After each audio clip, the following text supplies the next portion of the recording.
In today's video, I'm going to share with you 3 business tips for success in 2026. These 3 tips are coming from me working since 2012 as a dishwasher, working through restaurants for many years, working in white collar firms, doing my own coaching, my own consulting, doing consulting for other companies. I've seen a lot of different business leaders. I've seen great teams, great managers, bad managers. I've seen a lot of different things over the last, 14 or so years. And today I want to share with you the top 3 things that I think are most relevant going forward in business, in sales, in consulting in general.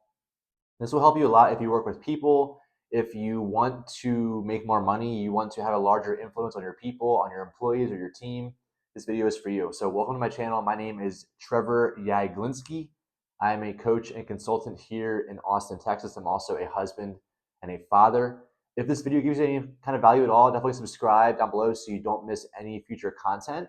Let's dive into it. So I want to start with, a couple years ago during COVID, I actually ran a men's group. Me and my friend named Julio, we ran a men's group online for a number of weeks, and it was a great time. It was focused on personal growth, talking about ways we can improve ourselves, and a lot of it was accountability. It was holding each other, holding us to a certain standard for doing certain things in our life and just being better men in general.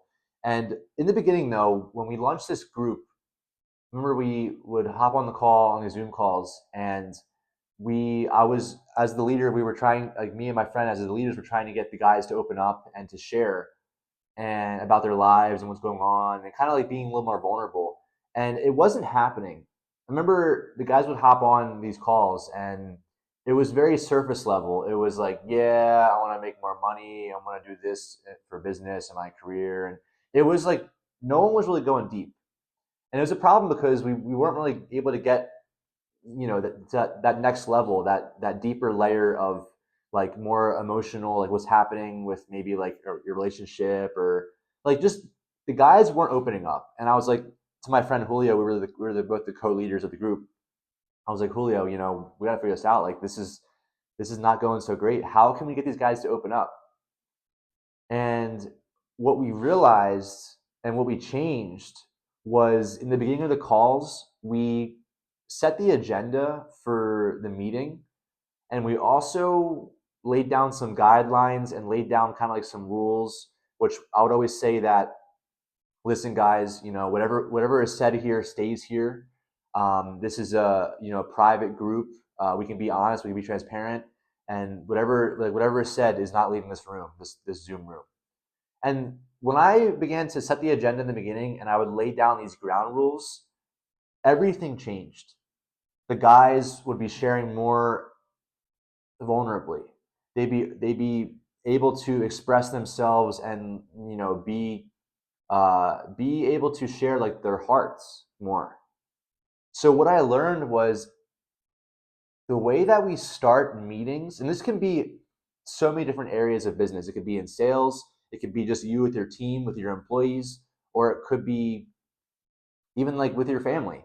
The way you start a meeting is more important than closing the meeting, especially for sales. People are all about closing and the best closers, and it's a very catchy kind of phrase or term, a closer. From what I've experienced watching a lot of people firsthand, I got to last year in 2024, I got to watch the best sales consultant in this firm called ISI based out of Chicago, and I watched him do his thing. And that's a whole different video for a future topic and for a future video on this channel. But what I learned from these people, from seeing this time and time again, and from my own experiences with that men's group and my own experiences working in sales the last year and a half, is that, and even with restaurants, even way back when I was working with restaurants, the way you open a meeting or you open the engagement is so important. And if you can open the meeting and have everyone be relaxed, they can just let their guard down, they can like drop their shoulders and they can just breathe and they can feel safe and secure and they can trust you. All these things are super, super important in business. And it starts when you first open the meeting, you open the call, you open the room. If it's an online meeting, you open the room, like whatever. The way you start the meeting is so important. So that's number one. Number two, this is another thing I realized working with restaurants way back when is, of course, restaurants is a little bit unique because a lot of people that are working in restaurants, they don't have this goal to work in restaurants their whole life. They're at the restaurant for now because they're young, they're maybe in high school or they're in college, they're using this as a part-time job, or they're just using it to make money. And I realized early on when I was a manager at restaurants, like I just said, a lot of these guys are not going to be in restaurants their whole lives. And what I realized was everybody has other career goals. Some of the guys at the restaurant, they wanted to be an athlete, they wanted to be an artist, they wanted to be a lawyer or a doctor or a dentist, or they had other career aspirations. And what can happen in business is that we can get tunnel vision as a leader, as a manager. We can forget that these people under us, our team, or our fellow employees, they have other big goals for their lives. And if we can tap into these goals, we can ask them questions about their personal lives or what they're into, their passions, their hobbies, or just their future career path. Are they going to go to college? Where do they want to study? What do they want to do for their career? What is their big dreams? Because normally it's not. It could be they could have a goal to be a chef or to be at a 5-star restaurant as a server, which that's still fine. But a lot of us as leaders and managers, we can forget this. We can think that the restaurant really matters to them, but the truth is, like, it doesn't. I used to tell my guys at the restaurant, the dishwashers and the high school kids, the bussers, I used to be so real with them and just be like, listen, guys, like, I know you probably don't want to work in restaurants your whole lives. I know you have other goals, but listen, like, we're here to have fun. We're here to make some money. We're here to give the guests a good time. So let's go out there tonight. Let's have some fun. Let's have a good vibe going. Let's work hard. Let's play hard, and let's just take care of our guests and just try to make the most of it. That's what I would say to my team, at the restaurant and back in those days. But my point is that just if you're able to connect with people above and beyond the current job, wherever they're currently working with you at your employer, like your business, just tapping into what they really want out of life is very powerful. It'll help them to play harder for you, to work harder for you, and it'll just create a lot of trust because they're going to see, like, wow, this guy actually cares about me. He actually wants to know my big goals and dreams in life. He's not just caring about this current role and this current whatever you're currently at. He's thinking long term. And the best leaders that I've seen, they do that. They ask questions to their people and they try to find out what they really care about. All right, number 3. This one might be a little controversial, and I'm going to preface this by explaining it, but I'm just going to come out and say it, that years of experience is overrated. Okay, now certain lines of work, this might be more impactful than other lines of work, but I've seen a lot of people, I've seen a lot of managers and a lot of people over the years, a lot of different industries, restaurants. I used to work in Manhattan, in New York City, 9 to 5 job in basically in Times Square, New York City. And I've worked in small towns, like I said, big cities, all over the place.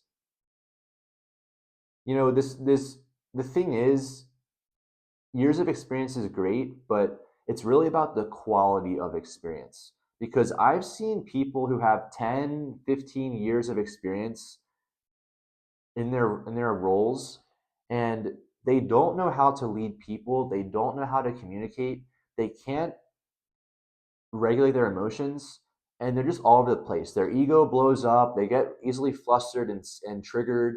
So if you're ever hiring people for your business, or even if you're just not a business owner, but you are, you're working, you're an employee, and you're applying for jobs, people place a lot of value on years of experience. But I strongly believe that going forward into 2026 and just the next 5-10 years, it's not going to be as important. It's going to be more so about what is the quality of your experiences. Like, what did you learn? How much did you grow? Because that's the thing, is that you can be at the same job or same company for 10, 15 years.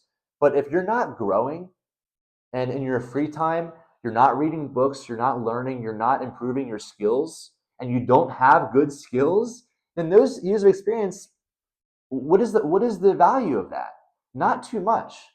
All right, now I'm not saying now there's certain jobs like maybe for doctors or certain industries where the years of experience is very important because if it's like heart surgery, you want to have someone who's experienced in heart surgery, right? I'm talking about just more so like business roles, sales, marketing roles, corporate roles.